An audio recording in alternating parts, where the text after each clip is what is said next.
আপনাদের অনেক অনেক শুভেচ্ছা ও ভালোবাসা জানিয়ে শুরু করছি অনুষ্ঠান খেলার জগৎ।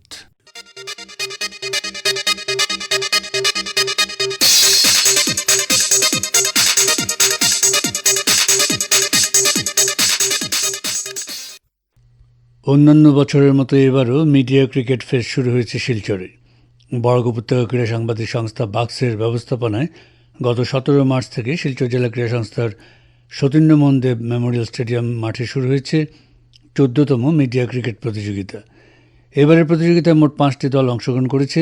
আগামী 22 মার্চ ফাইনাল ম্যাচ অনুষ্ঠিত হওয়ার কথা রয়েছে। এই সমস্ত ব্যাপারে একান্ত সাক্ষাৎকারে আয়োজক সংস্থার ভারপ্রাপ্ত সচিব কিঙ্কর দাস আকাশবাণীকে জানালেন। নমস্কার। আমরা প্রতি বছরের ন্যায় এবারও বাক্স মিডিয়া ক্রিকেট ফেস্ট অনুষ্ঠিত হচ্ছে। এবার প্রতিযোগিতার 14দশ সংস্করণ। আসরে অংশগ্রহণ করছে 5টি দল। সাধারণত আমরা 6টি দল নিয়ে প্রতিযোগিতা করে থাকি, কিন্তু এবার একটু টেকনিক্যাল কারণে হাইলাকান্দি দল অংশগ্রহণ করেনি। তো 5টি দলকে নিয়ে লিগ কাম নকআউট ফরম্যাটের প্রতিযোগিতা হচ্ছে। প্রতিযোগিতা শুরু হয়েছে গত 17 মার্চ। শুরু হওয়ার কথা ছিল 16 মার্চ, কিন্তু প্রাকৃতিক দুর্যোগের কারণে আমরা প্রতিযোগিতা একদিন পিছিয়ে দিতে বাধ্য হই। এরপরও বৃষ্টি বারবার প্রতিযোগিতায় বিঘ্ন ঘটিয়েছে, এর জন্য আমরা প্রতি ম্যাচের ওভার সংখ্যা কমাতে বাধ্য হয়েছি। আজ গ্রুপ লিগের শেষ ম্যাচ চলছে। আজকের ম্যাচ শেষ হওয়ার পর সেমিফাইনাল লাইন আপ তৈরি হয়ে যাবে। আগামীকাল দুটি সেমিফাইনাল, আগামী শুক্রবার দুটি সেমিফাইনাল ম্যাচ অনুষ্ঠিত হবে। শনিবার দিন ঈদ উপলক্ষে প্রতিযোগিতার কোনো ম্যাচ রাখা হয়নি। ফাইনাল ম্যাচ অনুষ্ঠিত হবে আগামী রবিবার 22 মার্চ। তবে ঈদ উপলক্ষে যেহেতু প্রতিযোগিতার কোনো ম্যাচ নেই, এর জন্য আমরা একটা প্রদর্শনী ম্যাচ খেলব। সেটা বরাক উপত্যকা ক্রীড়া সাংবাদিক সংস্থার সঙ্গে এসবিআই দল অংশগ্রহণ করবে। প্রতিযোগিতার বরাক উপত্যকার সব সাংবাদিকরাই এই প্রতিযোগিতায় বরাক উপত্যকার সব সংবাদকর্মীরা অংশগ্রহণ করে থাকেন। আপনারা জানেন, সারাটা বছরই এই প্রতিযোগিতার জন্য সংবাদকর্মীরা অধীর আগ্রহে অপেক্ষা করে থাকেন অংশগ্রহণ করার জন্য। রীতিমতো উৎসবের মেজাজে খেলা হয়। এবারও সেটা ব্যতিক্রম হয়নি। বিরূপ আবহাওয়া সত্ত্বেও প্রতিটি ম্যাচে পুরস্কার রয়েছে এবং ফাইনাল ম্যাচের পুরস্কার কি? প্রতিটি ম্যাচে আমরা এবার 5টি করে পুরস্কার দিচ্ছি। Man of the match, most valuable player, super entertainer, super sixer এবং ম্যান অফ দ্য মোমেন্ট। এছাড়া ফাইনালে আরও ব্যক্তিগত পুরস্কার। এই পুরস্কার তো ফাইনালে থাকবেই, সঙ্গে থাকবে সেরা ব্যাটসম্যান, সেরা বোলার, সেরা উইকেট কিপার, সেরা বোলার, সেরা ফিল্ডার এবং ম্যান অফ দ্য টুর্নামেন্ট এবং ম্যান অফ দ্য ম্যাচ তো থাকবেই। চ্যাম্পিয়ন দল ট্রফি সহ পাবে নগদ 10,000 টাকা প্রাইজ মানি, আর রানার্স দল পাবে ট্রফি সহ 7,000 টাকা প্রাইজ মানি। এবং এবারের আমরা ফেয়ার প্লে ট্রফিটা আমাদের সদ্য প্রয়াত আমাদের সংস্থার বরিষ্ঠ সদস্য এবং সিনিয়র সাংবাদিক সঞ্জয় রায় নামে উৎসর্গ করা হয়েছে। Sanjay Roy Memorial fair play trophy. এই ট্রফির সঙ্গেও 3,000 টাকা পুরস্কার মূল্য প্রাইজ মানি থাকবে। কেমন উৎসাহ দেখা যাচ্ছে? প্রচুর।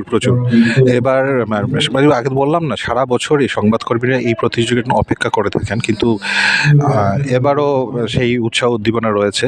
মাঠটা পেতে একটু দেরি হয়েছে বিভিন্ন কারণে। শিলচর ডিএসের খেলা ছিল, একটু দেরি হয়েছে। এরপরও এই গরম বা বৃষ্টির মধ্যেও সবাই অধীর আগ্রহে এই টুর্নামেন্টের অপেক্ষা ছিল। এবং টুর্নামেন্ট শুরু হওয়ার পর মাঠে প্রচুর সংবাদকর্মী আসছেন এবং আমাদেরকে উৎসাহ যোগাচ্ছেন। সংবাদকর্মীরা খেলছেন, যারা খেলছেন না তারাও আসছেন এবং আমাদের উৎসাহ জুগিয়ে যাচ্ছেন। কিভাবে ফরম্যাট রয়েছে, মানে কতজন খেলতে পারবে বা কিভাবে? আমাদের ফরম্যাটটা তো গ্রুপ লিগ কাম নকআউট ফরম্যাট। প্রতিটি দলে 14 জন করে খেলোয়াড় আছেন। গ্রুপ লিগে প্রতিটি দল 2টি করে ম্যাচ খেলবে।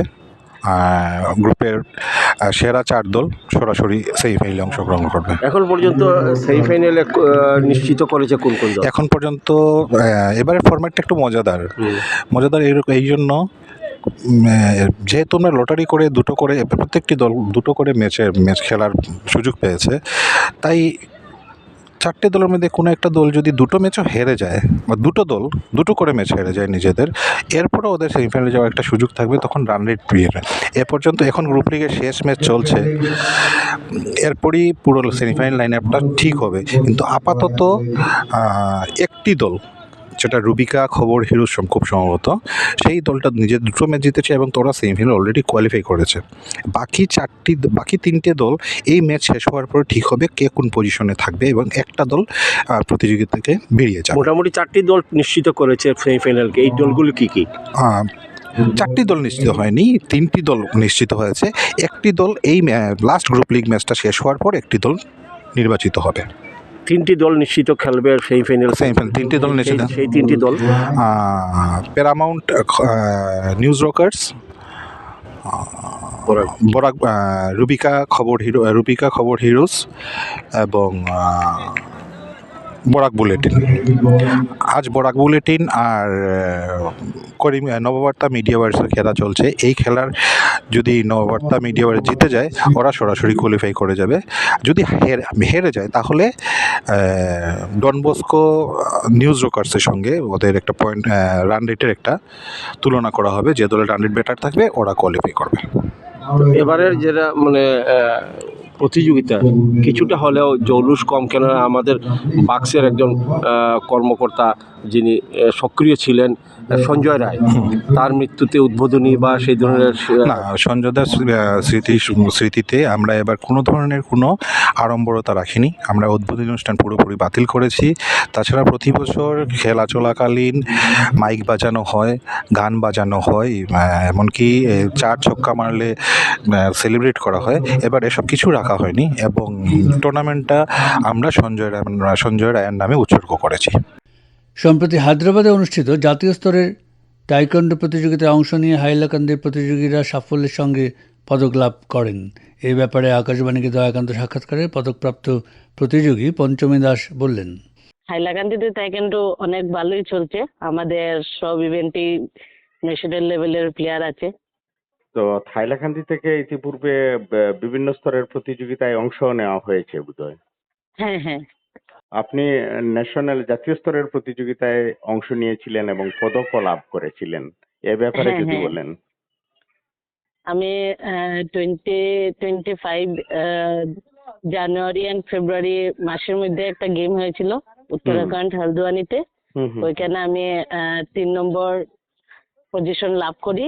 হুম হুম তারপর আসাম গভর্নমেন্ট আমাদেরকে একটা জব দেন, হুম হুম জুনিয়র অ্যাসিস্ট্যান্ট। আমার পোস্টটা হচ্ছে এনসিসি ডিপার্টমেন্ট, করিমগঞ্জ ডিস্ট্রিক্টে হয়েছে আমার জবটা। হুম হুম হুম। তো তাইকোন্ডোতে এই সাফল্যের জন্য সরকারের তরফ থেকে আপনি হ্যাঁ ইয়েটা লাভ করেছেন। হ্যাঁ হ্যাঁ তো আসামের হয়ে খেলেছিলেন সেটা। হ্যাঁ হ্যাঁ, আমি আসামের হয়ে খেলেছিলাম। তো বর্তমানে হাইলাকান্দিতে আর প্রতিশ্রুতিবান খেলোয়াড় রয়েছেন নিশ্চয়ই তাইকোন্ডো। হ্যাঁ হ্যাঁ রয়েছে। এই রিসেন্ট আমরা হায়দ্রাবাদে খেলতে গিয়েছিলাম। হ্যাঁ হ্যাঁ ওইখানেও আমাদের আমার সিনিয়র পার্থ শর্মা, হ্যাঁ, উনি 2টি গোল্ড পেয়েছিলেন। হ্যাঁ হ্যাঁ আর আমিও গ্রুপ পমসে খেলেছিলাম, ওইটাতে আমার ব্রোঞ্জ মেডেল এসেছে। হ্যাঁ হ্যাঁ হ্যাঁ। আরো আমার সিনিয়র দিদি একজন ছিল, উনিও মেডেল পেয়েছেন। আর আমার সিনিয়র দাদাদেরও একটা গ্রুপ ছিল, ওরাও গোল্ড মেডেল পেয়েছে। এটা প্রতিযোগিতা তেলেঙ্গানার হায়দ্রাবাদে হয়েছে। হ্যাঁ হ্যাঁ, হায়দ্রাবাদ তেলেঙ্গানাতে হয়েছিল। এর মধ্যে হয়েছে নিশ্চয়। হ্যাঁ হ্যাঁ স্যার, এর মধ্যেই হয়েছে। এটার ডেটটা একটু আমি আচ্ছা ঠিক আছে। তো হাইলাকান্দিতে থেকে কতজন অংশ নিয়েছিলেন ন্যাশনালে। ন্যাশনালে? হায়দ্রাবাদে তো শুধু সিনিয়র ছিল, সিনিয়রদের মধ্যে আমরা টোটাল 8 জন ছিলাম। হুম। 8 8 জনের জনের মধ্যে মধ্যে ছেলে মেয়ে উভয় ছিলেন? মেয়ে ছিল 3 জন আর ছেলে ছিল 6 জন। হুম হুম। তো 8 জনের মধ্যে পদক লাভ করলেন কজন? পদক লাভ আমরা 3 জন ছেলে লাভ করেছে, 3 জন মেয়ে। আর 3 জন ছেলে ওরা 5th পজিশনে এসেছে। ওরাও নেক্সট এর জন্য রেডি হচ্ছে যে ভালো রেজাল্ট করবে। হুম, হুম, হুম। তাইকোন্ডো খেলার মাধ্যমে আর কি কি উপকারিতা আছে বলে আপনি বলতে চান? তাইকোয়ান্ডো খেলার মধ্যে অনেক কিছুই আছে স্যার, যেমন মেয়েদের আজকাল রাস্তাঘাটে চলতে গেলে অনেক সাবধানে চলতে হয়।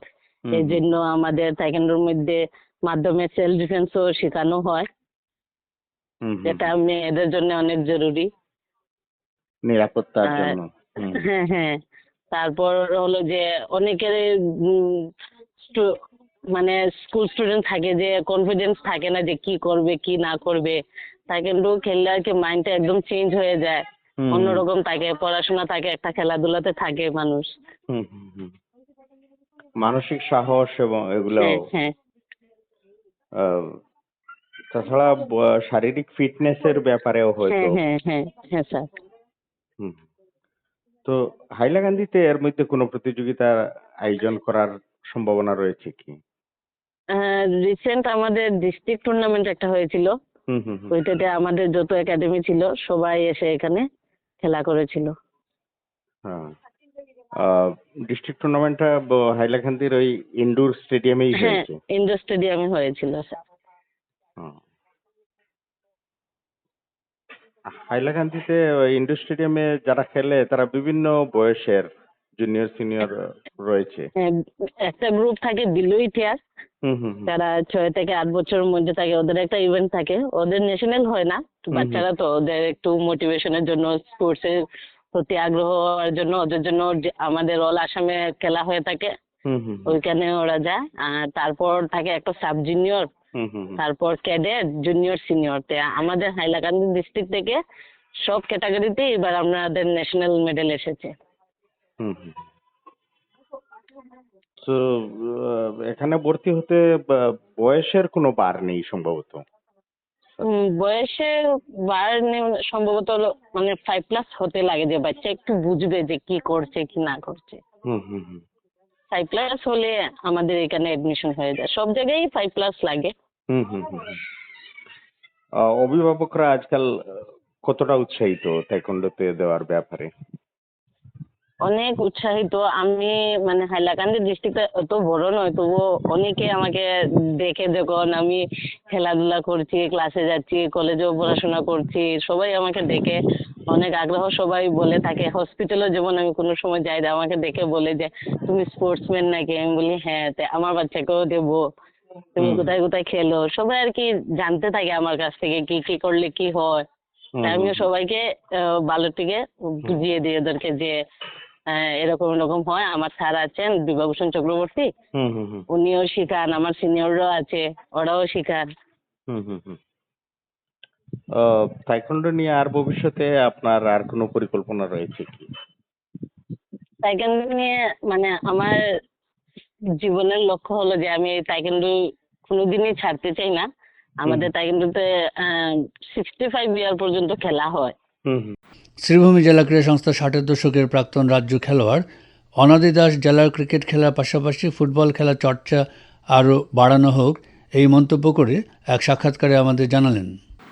তো আমি যদিও আসাম রাজ্য দলে খেলেছি, ফুটবল খেলেছি, কিন্তু যত দিন যাচ্ছে তত বড় মর্মাহত হয়ে যাচ্ছি। কারণ ক্রিকেট নিয়ে বড় বেশি মাতামাতি হয়, ক্রিকেটের উপরে জোরটা অনেক বেশি আমাদের জেলা ক্রীড়া সংস্থা বা আসাম রাজ্যই বলুন। তো আমি চাই যে ফুটবলের উন্নতির জন্য কিছু একটা করা হোক, একটু চেষ্টা নেওয়া হোক। কারণ তার জন্য কিন্তু সরকারও কিন্তু ইনিশিয়েটিভ নিতে হবে।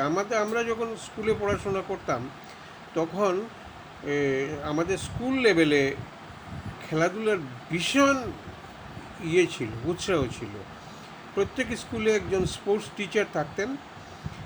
করিমগঞ্জে পাবলিক স্কুলে ছিলেন মনোরঞ্জন শর্মা, সুভাষ ভট্ট ছিলেন নীলমণি স্কুলে, মালিক মিয়া বলে একজন ছিলেন গভর্নমেন্ট স্কুলে। তো এইভাবে কোনো টিচার এখন আমরা পাই না। খালি শুধু টিচার দিয়েও হবে না, ছাত্রদের মধ্যে একটা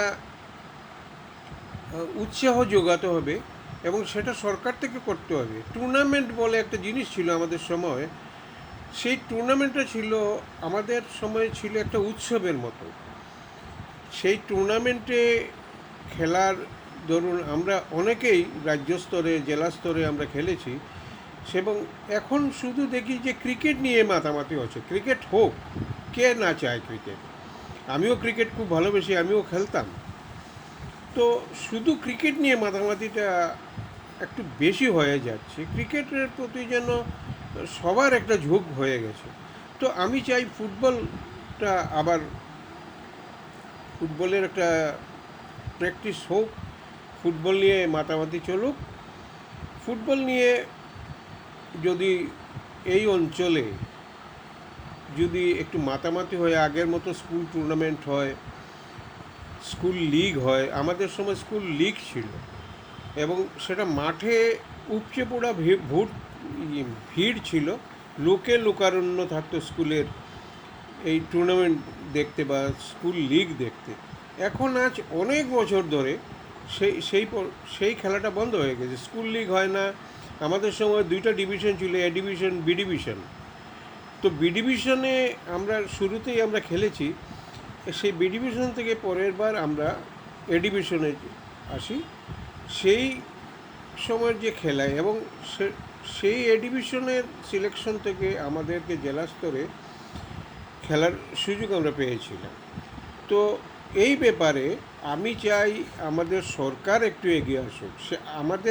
আমরা যখন খেলতাম তখন কিন্তু সরকার ইনিশিয়েটিভ নিতেন, স্কুল ইন্সপেক্টরকে ইনভলভ করতেন যে স্কুলের খেলাধুলার ব্যাপারে আপনারা একটু ইনিশিয়েটিভ নেন। আর বিশেষ করে ফুটবল, এই করিমগঞ্জের মাঠে রাজ্য দল বা জাতীয় দলে খেলেছে অনেক খেলোয়াড় এবং এরা খুব সুপরিচিত। কিন্তু এখন আর সেটা একটা স্বপ্ন হয়ে গেছে যে কবে নাগাদ আবার আমাদের এই জেলা স্তরে বা রাজ্য স্তরে আমরা আবার খেলোয়াড় পাবো, খেলোয়াড় হবে। রাজ্য স্তরে তো খেলার বেশ কয়েক বছর হয়ে গেছে, একটা ছেলেও চান্স পাচ্ছেও না। আসলে ফুটবলের প্রতি একটা মানুষের একটা কেন জানি না যে ফুটবলের প্রতি ইন্টারেস্ট নেই, জানি না সেটা। আমি খুব আশা করব যাতে ফুটবলের প্রতি মানুষে ইনিশিয়েটিভ নেয় এবং স্কুল কর্তৃপক্ষ, যতদিন স্কুলের খেলাধুলা উন্নতি হবে না, স্কুল ইনিশিয়েটিভ নেবে না, ততদিন হবে না। এই বলে আমি আর কি বলব। না, আগে আগে আগে তো আপনাদের সময় একটা প্রদর্শনী ফুটবল ম্যাচ হতো, হ্যাঁ, সেগুলো এখন নেই। না না, সেটা তো অনেক বছর ধরে নেই। করিমগঞ্জে খেলার মাঠটাই শুধু সুন্দর হচ্ছে, ফ্লাড লাইট লেগেছে, সব কিছু লেগেছে, কিন্তু খেলাধুলার উন্নতিটা হচ্ছে না। এই ফুটবল, বিশেষ করে ফুটবল নিয়ে কেউ মাতামাতি করে না। ফুটবল যেন একটা গা ছাড়া, এটা করতে হবে, একটা লিগ করে দিল। সেই সময় আমাদের সময় লিগে অনেকগুলো টিম থাকতো, এখন লিগে 2টা 3টা 4টা টিম হয়, তাও সব টিম কিন্তু পুরো দল নিয়ে মাঠে নামে না। এখন আমারও খুব একটা খুব মনক্ষুণ্ণ আমি এই ব্যাপারে যে ফুটবল নিয়ে কেউ কোনো ইনিশিয়েটিভ নিচ্ছে না। ফুটবলটার সঙ্গে ক্রিকেট হোক, ক্রিকেটের প্রতি ইন্টারেস্টটা একটু বেশি, ক্রিকেট হোক, বেশি করে হোক, সঙ্গে ফুটবলটাকে নিয়েই যেন চর্চা হয় এবং চেষ্টা নেওয়া হয়। তো ফুটবল একাডেমি ব্যাপারে কিছু বলুন, মানে যে ফুটবল একাডেমিটা কিসের ভিত্তিতে হবে? যেহেতু কোনো ইন্টারেস্ট নেই, কেউ কোনো ইন্টারেস্টই নেই। এখন আমরা কিছু সিনিয়র মিলে যদি একাডেমি একটা করতে চাই, তাহলে পয়সা কড়ির ব্যাপার আছে। সেই ব্যাপারে যদি সরকার এগিয়ে আসে যে একটা একাডেমি করুন, কোচ আনান, কোচ একটা বিনা পয়সা তো আজকালকে আর কেউ করবে না। তো সেই ব্যাপারে সরকার একটু ইনিশিয়েটিভ নিতে হবে, একটু বাধ্যতামূলকভাবে যদি একটা একাডেমি করার ব্যবস্থা হয় এবং সেটা সরকার থেকে করা হোক।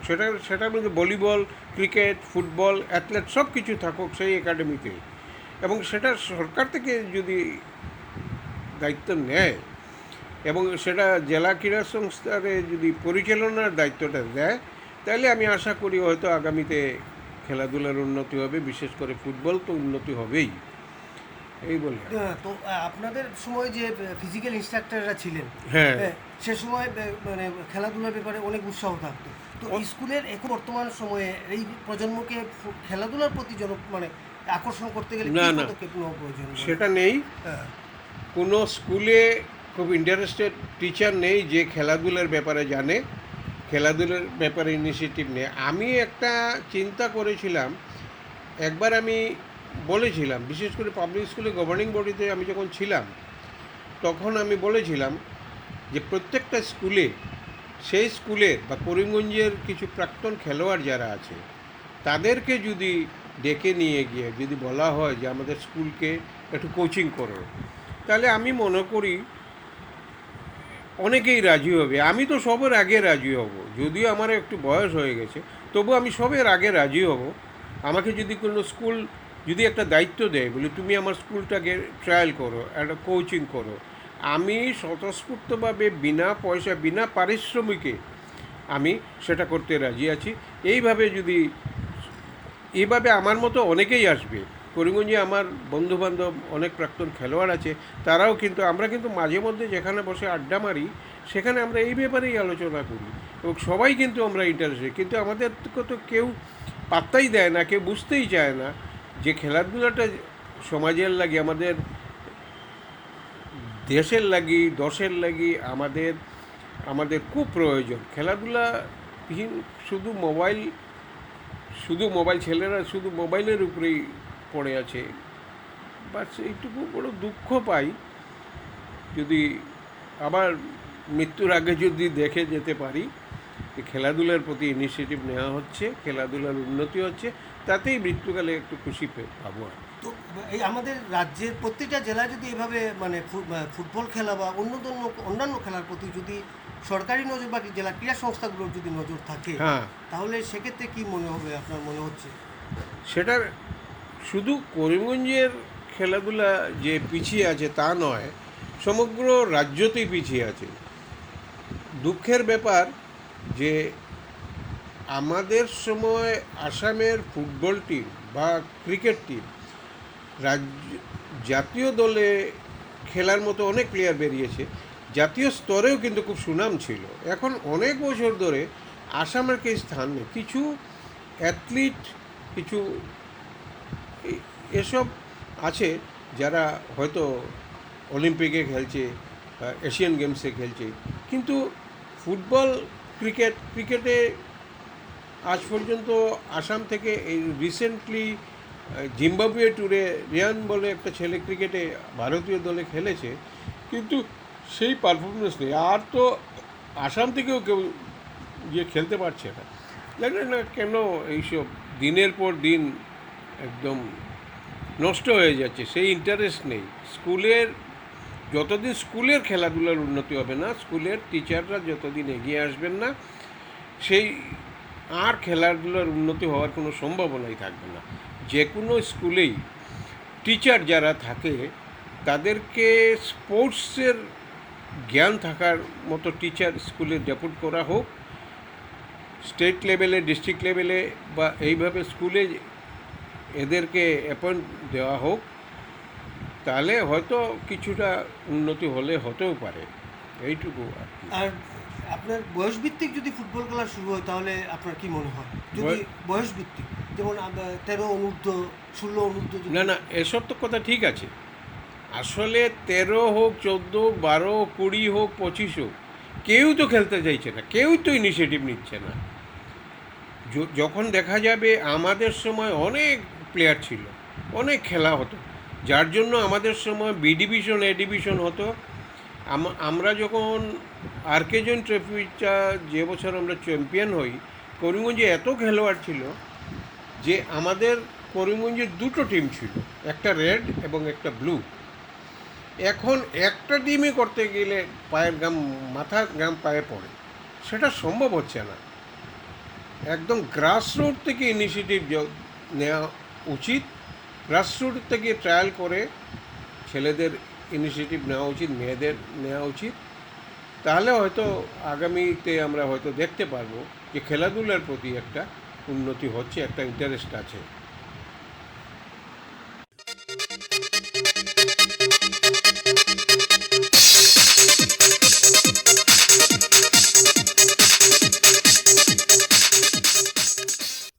শ্রোতা বন্ধুরা, খেলার জগৎ আজ এখানে শেষ করছি। আপনাদের সঙ্গে আবার কথা হবে আমাদের আগামী অনুষ্ঠানে। আপনারা ভালো থাকবেন এবং অবশ্যই সুস্থ থাকবেন। এবারে বিদায় নিচ্ছি, তবে তার আগে জানিয়ে দেব উপস্থাপনায় ছিলাম অনির্বাণ জ্যোতিগুপ্ত। সাক্ষাৎকার নিয়েছেন রতন দেব, জসীমউদ্দিন লস্কর ও নবেন্দু দাস। অনুষ্ঠানটি সম্পাদনা করলেন কৃষ্ণেন্দু ভট্টাচার্য এবং প্রযোজনায় হিতব্রত ভট্টাচার্য।